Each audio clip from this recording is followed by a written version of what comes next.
Good people of YouTube, I'm the Watch Idiot, and yes, that thumbnail is absolutely true, because if I had to get rid of every single Seiko except for one, and I've got like 15 right now, my Marinemaster 200 GMT SPB383 would be the last one standing, although my Captain Willard Ice Diver would be an ultra close second, so I'll probably just like sneak that in the back pocket.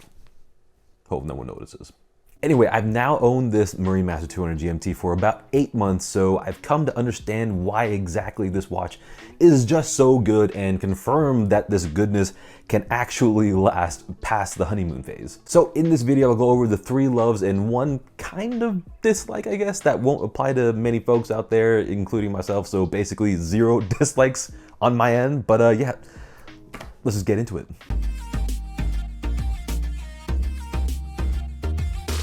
First love is that the SPB383 very much has the important aspects of the Marinemaster 300, but without the negatives, in a way. First, I'm not a fan of the bracelet on the Marinemaster 300, don't have to deal with that.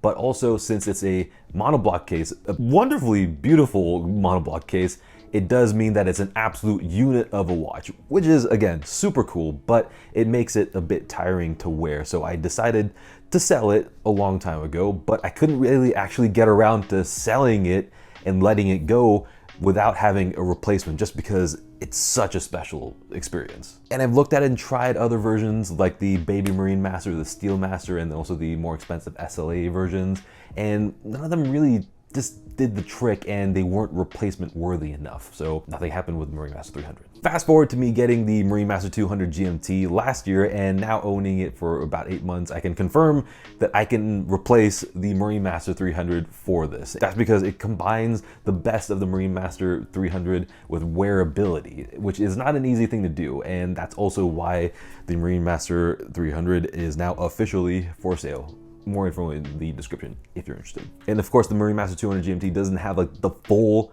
experience, but to be honest, if you want the full Marinemaster 300 experience, you kind of just need to get the Marinemaster 300. I mean, because it's just so special. But this has the essence and something more, which is the GMT function, which is a bit of extra spice that the Marinemaster 300 didn't have, and something that is really important to me because I absolutely love GMTs. So beyond the GMT, it gets all the critical aspects right for me, and that's the incredible case design of the Marinemaster. It's got the black dial, it's got a touch of matte sandy-ish gold, which I really like from the Marinemaster 300, and also it's got the Marinemaster style hands that are half brushed and half polished. I absolutely love that finish. And then also it's got a black ceramic bezel, which no other version has other than this one, which is strange. So this overall wearable Seiko experience plus a GMT makes this in many ways the perfect Seiko for me on paper and also in real life. And that's why if it really came down to it and I can only keep one Seiko for some reason from the 15 that I have, I would keep this. And including the ones that I've sold,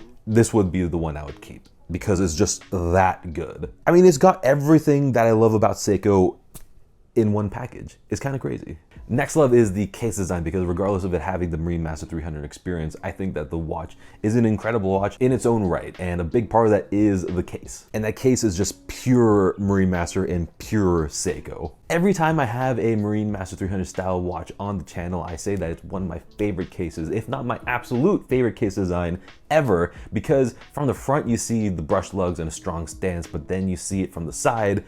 And my God, seeing the way the brushed line and the case overall flow from the end to the other end is just unmatched and so exciting to see. And then seeing all this on the wrist is just next level, because the mid case curves around the wrist, and I just cannot get enough of this view here alongside the bezel. I mean, just what a watch. I mean, I'm not gonna clap to burst your eardrums, but yeah, bravo, Seiko.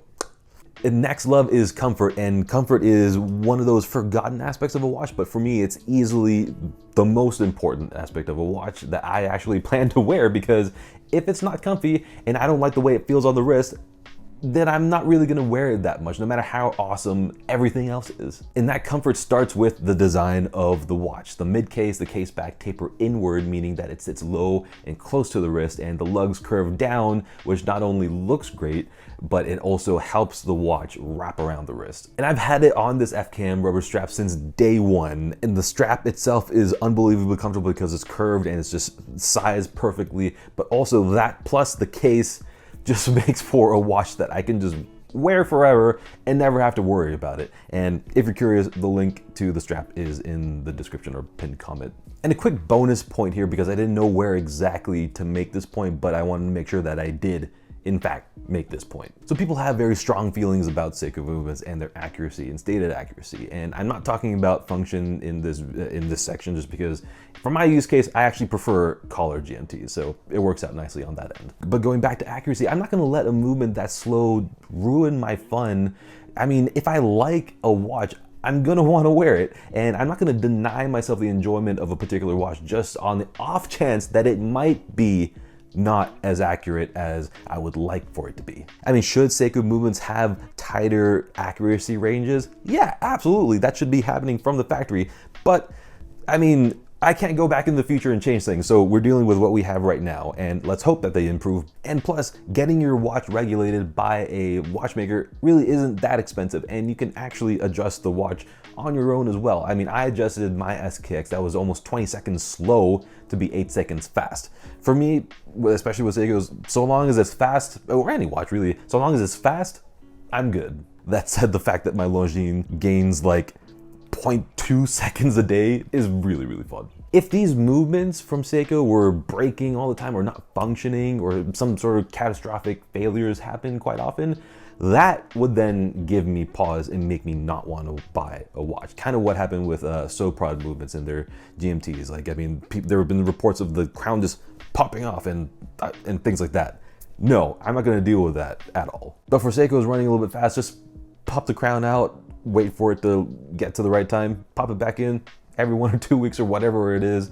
And if it's slow, just go get it regulated or just do it on your own. Yeah, just enjoy the watches as they are. And this goes for everything beyond Seiko as well. Just enjoy the watches, and these things can be changed as you please. So normally the bracelet and clasp being bad would have bothered me immensely, especially as a bracelet guy. But for me, the Marinemaster means rubber strap, because I wore my Marinemaster 300 on a rubber strap the entire time. It just looks better, in my opinion, on that accordion rubber strap, and actually it really helps manage the weight very, very well and actually made it wearable. So given that I wanted to recreate that Marinemaster experience, I probably would have worn this on my FKM rubber strap anyways from the start, even if the bracelet and clasp were good. But it also just so happens that is super, super comfy on the straps, like I talked about in my last section. So yeah, even though all of my SPB bracelets have been fine, they really ought to make the tolerance a bit tighter. But yeah, main thing is that I just hope that they just get rid of that idiotic dive extension clasp. It's so stupid. I mean, I can't imagine many people actually use the extension because it's too much extra length for normal wrist expansion in the summer, but also it's not really laying flat if you do happen to use it. And I guess you can use it for diving, but again, how many people are actually using the dive extension for diving? Not enough for Seiko to continue making such an idiotic clasp. And on top of that, in real life, let's say you just keep it as a clasp, it extends the footprint of the clasp. And the main reason why I hate that is because it just feels awkward on the wrist. It ends up being quite big on the wrist, and it doesn't flex the way that normal links flex. And no, God. But despite my intense feelings for it, I don't really care about it because I swap it out for a different clasp anyway. So problem is completely solved, and I never look back and never regret anything. So yeah, it's not really that much of an issue, but I did include it in this video just because it might be an issue for you. And as for the bracelet itself, I never really had any problems with the SPB bracelets, but this bracelet, for some reason, I don't know why, it just pulls enough of my hairs to bother me. So I just, once again, got rid of it. But like I said before, I'm gonna be wearing this on a rubber strap anyway. So it's, again, no loss for me. So there you have it. Let me know what you think about this watch down in the comments. And until the next video, good day.